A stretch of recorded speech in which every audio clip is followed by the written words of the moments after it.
बिस्मिल्लाहिर्रहमानिर्रहीम। अस्सलाम वालेकुम नाज़रीन, आप देख रहे हैं सरेआम न्यूज़। खबर शामिल करेंगे गुजरात से।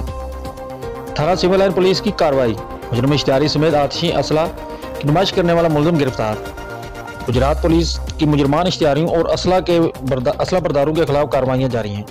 इस सिलसिले में SHO थाना civil line SI Imran Farooq Sohi ने अपनी टीम के हमरा कार्रवाई करते हुए असले की नुमाइश करने वाला मुलजिम मोहम्मद मंशा वल्द मोहम्मद सैन सकना जिला मंडी बहाउद्दीन को गिरफ्तार कर लिया, जिसके कब्जे से एक अदद राइफल कलाशिनकोव उमैर राउंड बरामद हुई। दूसरी कार्रवाई में मुजरिम इश्तिहारी मलक आफ्ताब सादक वल्द मोहम्मद सादक सकना मल्लुक खोखर को भी गिरफ्तार कर लिया।